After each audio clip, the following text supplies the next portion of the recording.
प्रथम मंत्र में आपको अब ये 7 मंत्र बना के दिए जाते हैं। पहले 5 मंत्र देते थे नानक साहिब भी और परमेश्वर कबीर साहिब जी। फिर ये हैं 5 नाम हैं जो हमारे कमलों में ये प्रधान बैठे हैं। मूल कमल में गणेश जी, स्वाद चक्र में सावित्री ब्रह्मा जी, नाभि कमल में विष्णु और लक्ष्मी जी, हृदय कमल में शिव पार्वती जी और कंठ कमल में ये दुर्गा जी।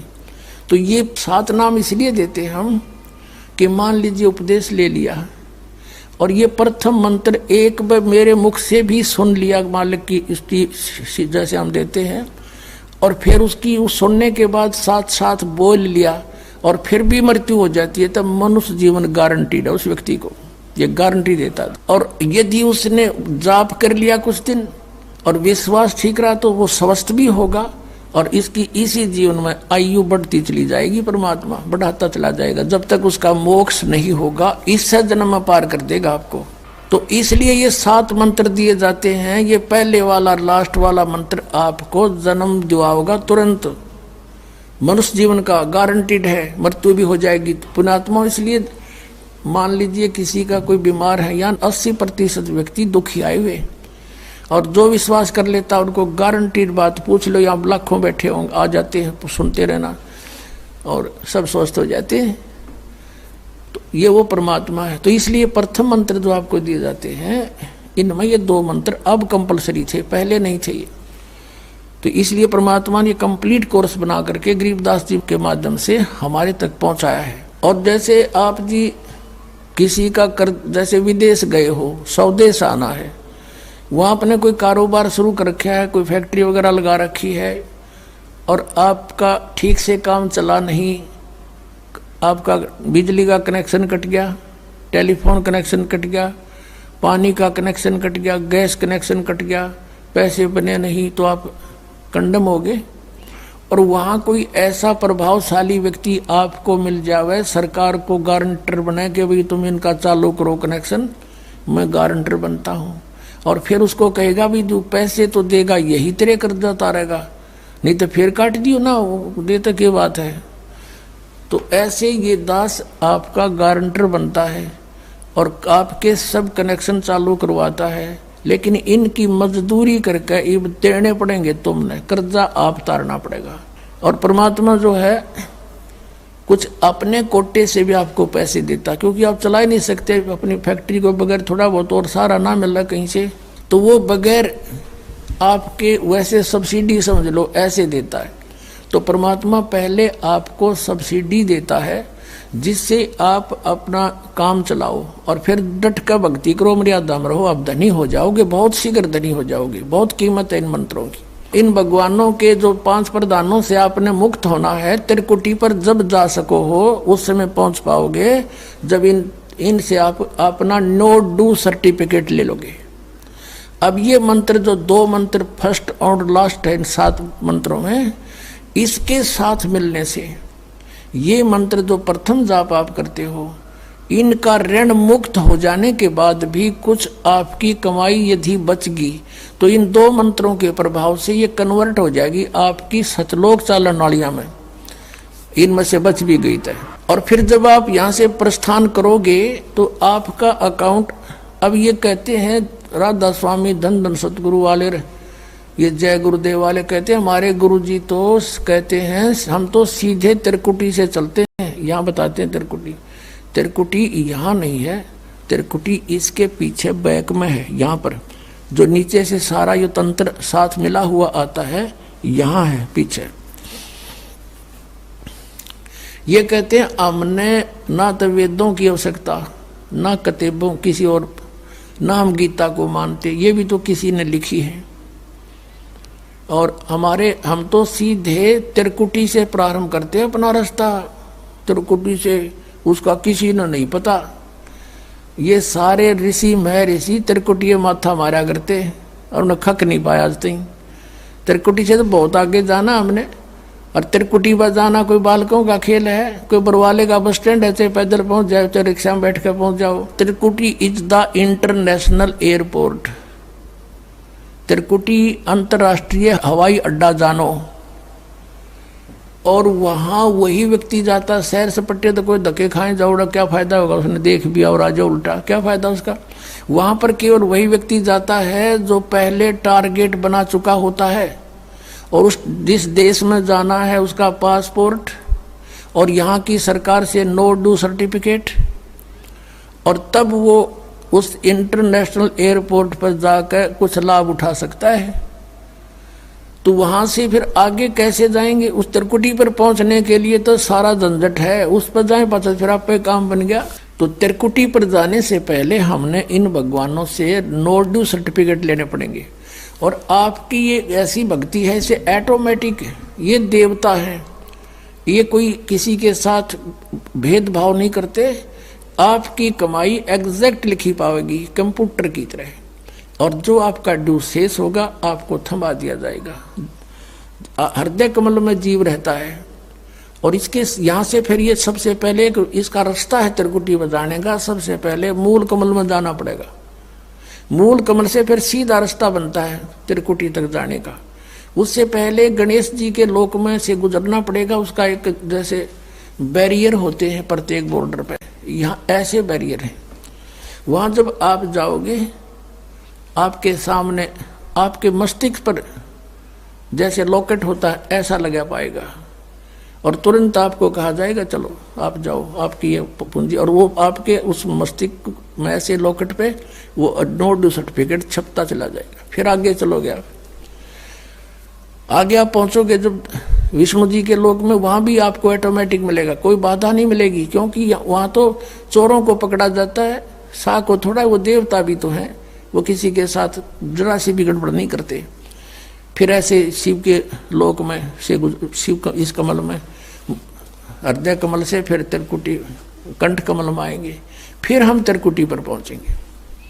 अब त्रिकुटी पर जाने के बाद इस सतनाम के जो प्रथम मंत्र का अकाउंट वहां देंगे, लेकिन वहां पर यह काल बकवाद करवा देता है। यहाँ का जो जितने देव हैं ये अपने सतर पर कोई गलती नहीं करते, ये करवाता है।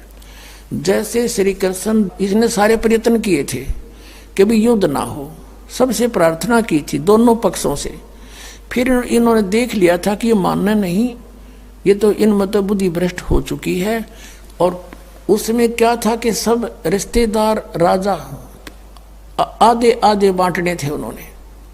ये राजा को भाई जो कौरवों के पक्ष में आना चाहता है वो अपनी स्वीकृति दे दो, पांडवों के पक्ष में आना चाहता है वो अपनी स्वीकृति दे दो, ऐसे कति तैयारी होगी। तब श्री कृष्ण जी ने सोचा भाई अब ये तो मेरा भी नंबर आओगा, मैं भी राजा हूं, और मैं पांडवों का रिश्तेदार, क्योंकि श्री कृष्ण की बहन अर्जुन का ब्याह रखी, रिश्तेदारी पक्की, और उधर से वो चाचे ताऊ थे, कोई अलग नहीं। तो श्री कृष्ण जी ने यहाँ तक कह दिया कि भी एक तरफ तक मैं हूँगा, एक तरफ मेरी सेना होगी, अब मांग लियो जिसको मांगना हो। और यहाँ तक भी कह दिया कि मैं हथियार नहीं उठाऊंगा। अब पांडव तो मुंह धो रहे थे श्री कृष्ण पे कि सर्वशक्तिमान है, ये जो हमारी तरफ पक्ष में हो गया तो अकेला ही बहुत है। तो फिर पांडव घबरा गए थे।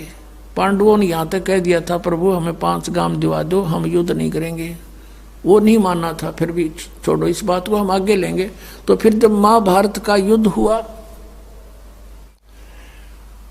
अब श्री कृष्ण ने हथियार उठाया, पहिया उठा लिया रथ का, उसको अपनी शक्ति से सुदर्शन चक्र बना दिया, और उसने बहुत लाखों लोगों को काट डाला। अब ये अपने सतर पर गलती नहीं करते ये देवता, जब तक ये न्यूट्रल रहते हैं। और जब इस काल ने इन पर प्रभाव किया, अंदर प्रवेश कर गया इसके काल, श्री कृष्ण के पाप को बनवा दिए इसके, और सुदर्शन चक्र उठवा दिया, झूठा बना दिया, वह प्रतिज्ञा भंग करवा दी। ऐसे ये त्रिकुटी पर जाकर चाल चाला है, यहां तक नहीं बोलता ये। अब वहां ये कोशिश करता है कि इसको यहां उलझा दूं। उससे पहले बहुत सी ऐसी बहुत से वहां पर त्रिकुटी तो एक बहुत बड़ा सांग है, बहुत बड़ा प्लेटफार्म है, और वहाँ पर कहीं पर डांस हो रहे हैं, कहीं पर दुकानें लगी हैं, औरतें खड़ी हैं, नाच रही हैं, कोई अर्धनग्न शरीर में खड़ी हैं, और बहुत से वैसे सुंदर सुंदर खड़े हाथी सजे हुए। तो ये जीव वहाँ जाकर बिचल जाता है। सब ये नकली गुरु भी वहीं खड़े हैं। नकली गुरुओं का रूप बनाकर तो काल आता है, और अपने असली गुरु का रूप बनाकर परमात्मा आते। इस दास के रूप में आपको त्रिकुटी पे उपलब्ध होंगे परमात्मा।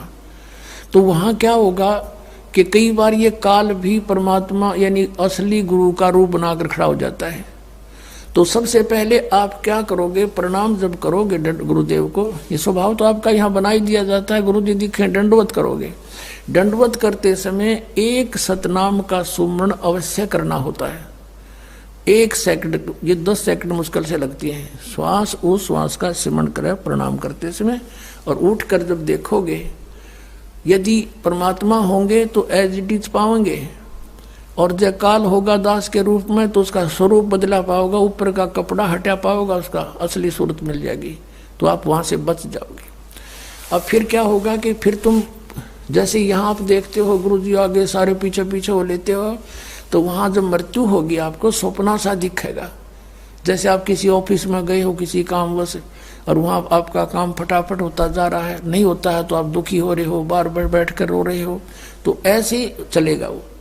तो वहाँ जाते ही जब आपको गुरुजी दिखेंगे, आप एकदम इसी स्वभाव से जो आपकी यहाँ रिहर्सल हो रही है, आपके अंदर जो आस्था कसक पैदा हो रही है, ये वहाँ काम आएगी आपके। तो ये सब रिहर्सल यहाँ कराई जा रही है कि गुरु को परमात्मा जानकर ये सब क्रियाएं करो, तो वहाँ ये आपके काम आऊंगी, वहाँ अपने यूज होंगी ये सारी फार्मूले। तो जब आपको ये पक्का हो गया कि ये है गुरुजी, फिर आपको लेकर के धर्मराज के दरबार में परमात्मा जाएंगे इस दास के रूप में, और धर्मराज से कहेंगे जी इसका हिसाब कर दो, भगवान का आदेश है, आप लो अपना ये एक इसकी कमाई जो तुम्हारे सत्र की वो प्राप्त करो। ओम नाम की कमाई और ये यज्ञों का जो बचा हुआ यहाँ प्रयोग हो गया सो हो गया यज्ञ, फिर भी बचे हुए भी आपको वहाँ देने पड़ेंगे कि आप अपना संभालो अपने सत्र की। जैसा कि आपके संविधान में लिखा है, ये पवित्र वेद पवित्र गीता भगवान का संविधान है, इसके विरुद्ध जो कार्य करता है वो दोषी है, चाहे जज है चाहे बिना जज है। तो यहाँ का न्यायाधीश बहुत समझदार है, उसने वो सब समझता है। परमात्मा याद दिलाता है 18वें अध्याय के 66वें श्लोक में लिखा है, सर्वधर्मान परित्यज्य माम एकम शरणं व्रज। अपना अपने सत्र की जो तुम्हारी है वो अपनी लो, इसकी पूजाएं और इसको छोड़ो, आगे चलेगा ये। तो वहाँ सतनाम के प्रथम मंत्र का जाप हम वहाँ देंगे, यज्ञ दे देंगे, फिर ये वहाँ से चलेगा। फिर वो आगे जागा तो पार ब्रह्म के लोक से हमने पार होना है। वहाँ पर सतनाम के दूसरे मंत्र की कमाई जो श्वास उश्वास से की हुई है, ये उसके दरबार में जाकर अक्षर पुरुष यानी परब्रह्म के लोक में जाकर के उसको देंगे, वो आगे जाने अलाउड कर देगा। उसके 7 संग ब्रह्मांडों से पार होना हमने सहयोग देगा वहां से वो वहां तक जाने का, उस टैक्स के बदले में। अब यहां बताया है कि जे तू पढ़ा पंडित बिन दोई अक्षर दोई नावा, और पर्णवत नानक एक लंगाए जे कर सत समावा। अब ये 2 अक्षर का नाम जो सतनाम है, ये हमें भंवर गुफा तक पहुंचा देगा। भंवर गुफा है, जैसे अभी तक हमने 10 द्वार सुने थे, तो यहाँ परमात्मा ने गरीबदास साहिब जी के माध्यम से कहा है कि 12 मद मैल मठ बोरे बहुर ना दे धरे रे। वो तो 12वें द्वार को पार करके है वो मठ, वो स्थान, वो ठोड़ ठिकाना। फिर जहाँ जाने के बाद बहुर ना दे धरे रे, फिर दोबारा जन्म कभी नहीं होता। एक 10वां द्वार तो इस शरीर से निकलना है। ये शरीर और एक ब्रह्मांड एक है, इससे निकल गया। कई योगी देखे यहाँ से शरीर फोड़ जाते हैं। यहाँ एक काग बोलते हैं इसको, स्थान को काग। छोटे से बच्चे को आप देखोगे नरम नरम स्थान होता है, वो कई बार नीचे हो जाता है तो उसको एक देसी इलाज से ऊपर उठाते हैं हाथ से, तो इसको फोड़ के वो बाहर निकल जाते हैं। वो कहते हैं जिसकी मृत्यु यहाँ से हुई हो ना, उस योगी को कहा करते इसने ब्रह्मांड फोड़ दिया। ब्रह्मांड फोड़ दिया, केकला तोड़ दिया। ब्रह्मांड के बीच में, प्रत्येक ब्रह्मांड के बीच में वैक्यूम प्लेस है, खाली स्थान, बहुत लंबा चौड़ा। ये फिर वहां धक्के खाए जाओ, उसका वहां के चक्कर काटे जाओ, ठंडी ठंडी इसमें लगती रहे, और वहां इसकी कमाई पूरी हो जाएगी, फिर वापस नरक में। और फिर 21 ब्रह्मांड का भी एक ग्रुप है, चारों तरफ से एक अंड आकार है, और 21वें ब्रह्मांड का कनेक्शन जो है उसके चारों तरफ भी फिर खाली स्थान है, और वहां से सीधा एक 11वां द्वार है, वो अक्षर पुरुष के लोक में प्रवेश होता है, 7 संघ ब्रह्मांडों का। वो 7 संघ ब्रह्मांड भी चारों तरफ से एक तरफ बंद हुए हैं, पैक हैं, और बीच में अलग अलग डिवाइड हैं, वो अलग है। तो जब 11वें द्वार को पार करेंगे तो उसमें प्रवेश कर जाएंगे, अक्षर पुरुष के लोक में है। और 12वां द्वार जब है अक्षर पुरुष का, जो 12वां द्वार है अक्षर पुरुष के लोक से सतलोक में जाने के लिए पहले बीच में एक और स्थान है जो गुफा टाइप है, और उसको ऐसे गोल आकार है, वो ऐसे ऐसे जाएगा ऊपर को। तो वहां जब हम 12वें द्वार पर खड़े हो जाते हैं, इसका जो अक्षर पुरुष का चारों तरफ से जो बंद है उसके पारदर्शक है वो, वहां से सतलोक दिखाई देता उस आत्मा को जिसके पास सार नाम की कमाई है। अन्य को नहीं दिखता, अक्षर पुरुष के लोग व्यक्तियों को नहीं दिखता, वहां के प्राणियों को नहीं दिखता, तो वहां से फिर वो दिखाई देता है। अब जैसे नानक साहब ने कहा कि एक छुड़ावे एक लखावे, यूं तो छुड़ाओगा कालते सतनाम का पहला मंत्र ओम, और वो जो दूसरा मंत्र है वो लखावेगा, वहां जाके एंड पे बैठा देगा, और वहां से आपको सतलोक दिखाई देगा, पार नहीं हो सकते।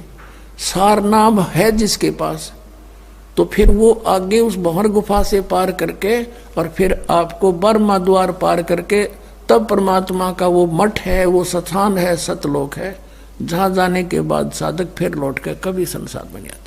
तो इस प्रकार ये अर्थ तो ये था 18वें अध्याय के 66वें श्लोक का।